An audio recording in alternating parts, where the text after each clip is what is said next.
Jorong Pulau Karam menjadi salah satu dusun di Nagari Lubuk Ulang-Aling Tengah yang dikenal sebagai daerah penghasil buah pinang.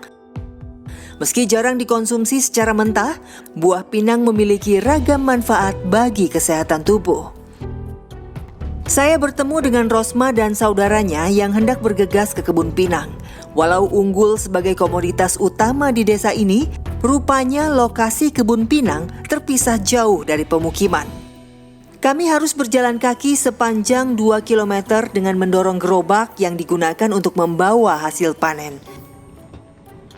Jalan bebatuan ini sering menghambat roda gerobak, ditambah tak sedikit medan jalan tanjakan.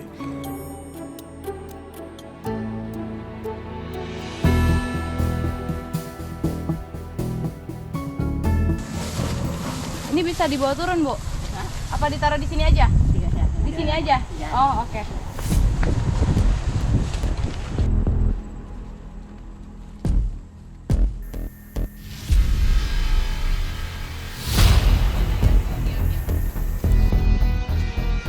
Tiba di kebun, kami pun langsung mengambil galah sebagai alat yang digunakan untuk memanen buah pinang karena terletak di atas pohon setinggi 2 meter.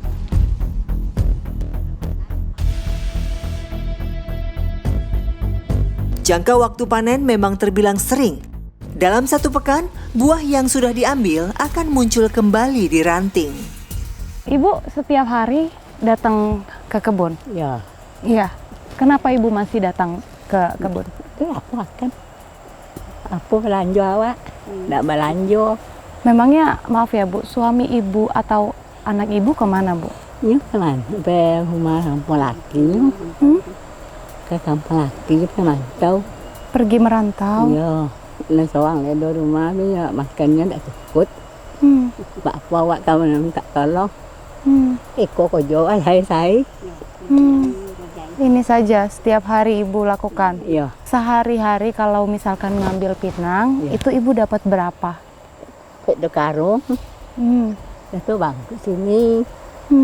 Tunggu di jalan tu mah. Itu bang ni garap aja. Saya ide di bositan.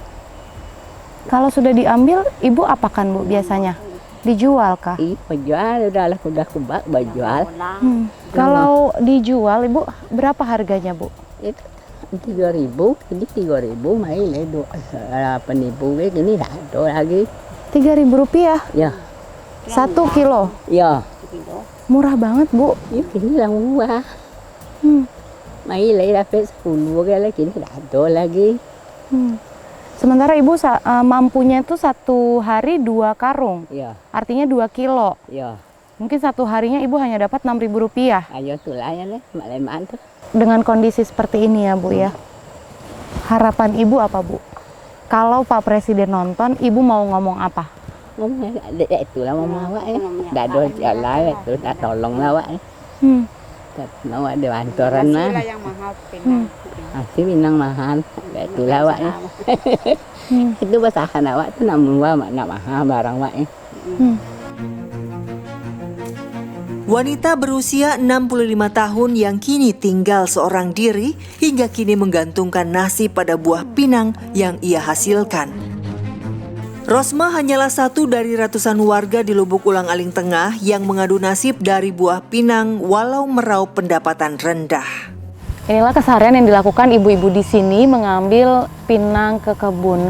Saat ini harga di pasaran sangat turun, hanya Rp3.000 per kilonya walau pernah mencapai Rp10.000 ya Bu ya. Tapi sekarang ini lagi sangat turun, sangat tidak sepadan dengan upaya yang dilakukan ibu-ibu di sini. Kami berhasil mengumpulkan 2 karung buah pinang usai seharian berada di kebun. Sebelum hari semakin gelap, hasil panen harus dibawa pulang dengan diangkut gerobak yang sudah dipersiapkan.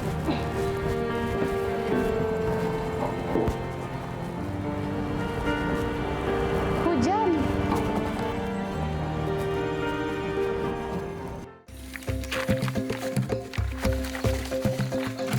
Proses pengeringan buah pinang memakan waktu 2-3 hari untuk kemudian dijual. Sebelumnya, kulit buah pinang harus dikupas terlebih dahulu.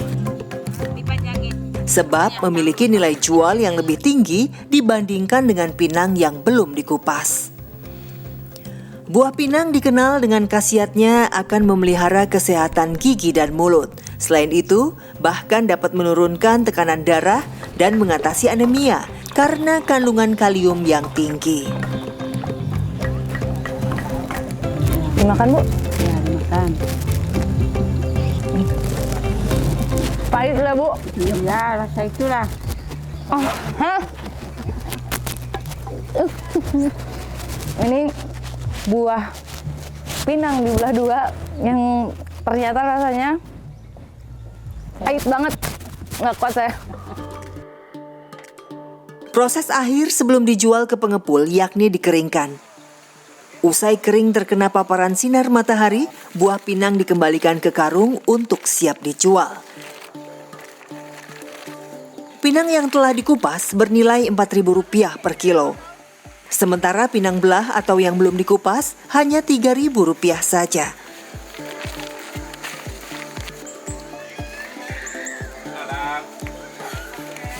Ada yang jelek juga, tapi banyak bagus ini. Oh, bagus ini, Bu. Bagus ya, Pak. Bagus ini.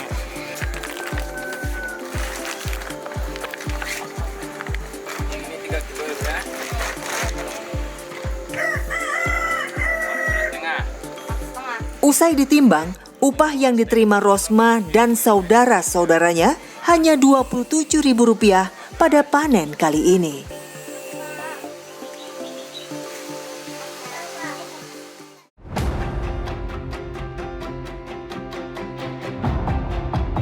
Sungai menjadi berkah tersendiri bagi warga Nagari Lubuk Ulang-Aling Tengah. Ikan yang hidup di dalam sungai menjadi lauk utama untuk dikonsumsi sehari-hari. Jenis ikan air tawar beragam, mulai dari ukuran kecil hingga besar. Bukan alat pancing yang digunakan, melainkan dengan cara tradisional menebar jala. Namun jangan salah, ibu-ibu di sini juga piawai menangkap ikan mengenakan jaring-jaring tersebut.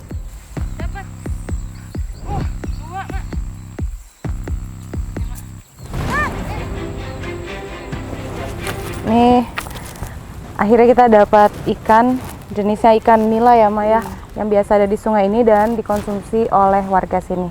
Sekarang kita mau kumpulin dulu, ntar mancing lagi. Taruh lagi ya, Mak. Usai dibawa pulang, kini ikan nila tangkapan kami siap untuk disajikan.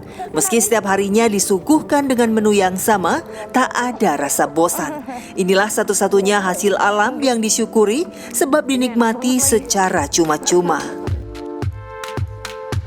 Lokasi pasar tradisional terdekat berada di Kabupaten Dharmasraya. Hal ini yang membuat warga, terutama ibu-ibu, resah karena memerlukan perjuangan ekstra ketika hendak berbelanja kebutuhan sehari-hari. Mak, emang biasa sehari-hari makan ikan kayak gini ya, Mak? Iya. Harapan Mak apa sih, Mak? Kepengennya gimana sih? Pengennya mana ya? Ingin ada pasar di sini, pasar sayur misalnya kan, atau kebutuhan rumah tangga. Biar nggak jauh, masalahnya kalau jauh dari pasar mana ongkos lagi. Nagari Lubuk Ulang-Aling Tengah terdiri atas 3 jorong atau dusun. Di antaranya Jorong Pulau Karam, Jorong Rantau Limau Kapeh, dan Jorong Tanah Galo. Masing-masing jorong lokasinya terpisah oleh sungai, sehingga menjadi hambatan bagi petugas kesehatan di Nagari Lubuk Ulang-Aling Tengah.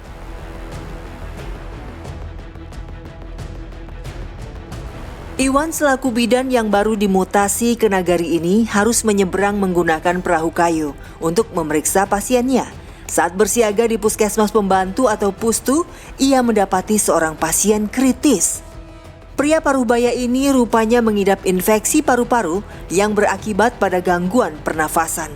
Hal semacam ini tak bisa ditangani pustu, sehingga Pak Suljab harus dirujuk ke puskesmas yang berada di Jorong Tanah Galo.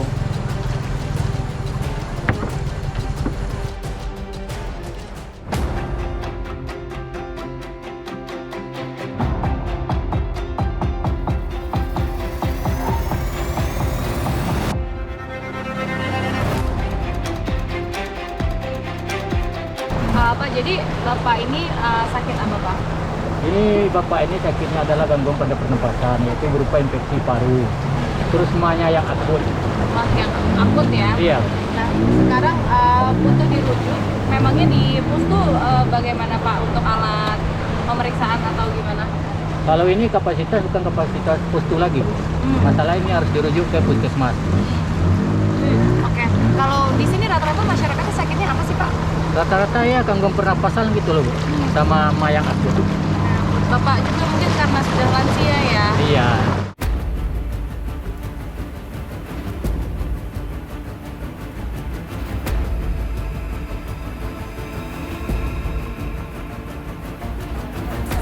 Kami harus menyeberang sungai untuk segera membawa Suljab ke dalam ambulans. Meski sudah melakukan tindak pertolongan pertama, kondisi pasien kritis tidak dapat diprediksi.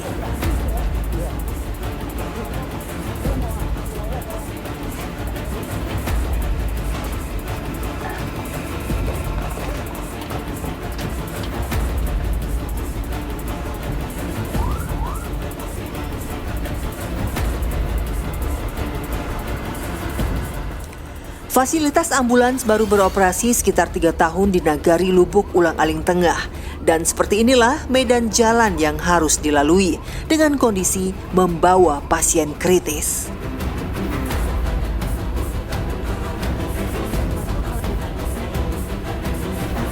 Waktu perjalanan yang ditempuh untuk sampai di puskesmas berkisar 1,5 jam. Nah sekarang kita sedang di perjalanan menuju ke puskesmas yang adanya di Tanah Galong. Pak, kita kan melalui perjalanan nggak dekat ya Pak ya, jauh dan lumayan jarak tempuhnya gitu. Pernah nggak sih Pak, pernah ada apa gitu yang dialami pasien di tengah jalan?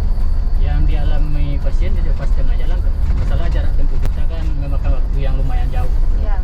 Kita lebih kurang 1,5 jam kan. Jadi secara otomatis ada dulu-dulunya pasien itu meninggal di jalan tuh. Masalah tidak bisa kita tolongi lagi. Pernah ada meninggal di jalan Pak? Karena kondisi jalan juga seperti ini ya Iya, Pak ya? seperti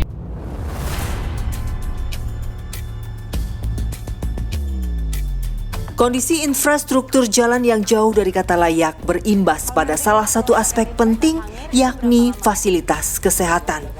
Jalanan yang curam, bebatuan dan licin membuat mobil ambulans yang kita tumpangi sering terhambat. Penyakit dominan yang biasa ditemui pada warga di sini adalah gangguan pernapasan yang cukup serius. Hal ini bisa diakibatkan oleh tingkat kesadaran hidup sehat yang masih rendah.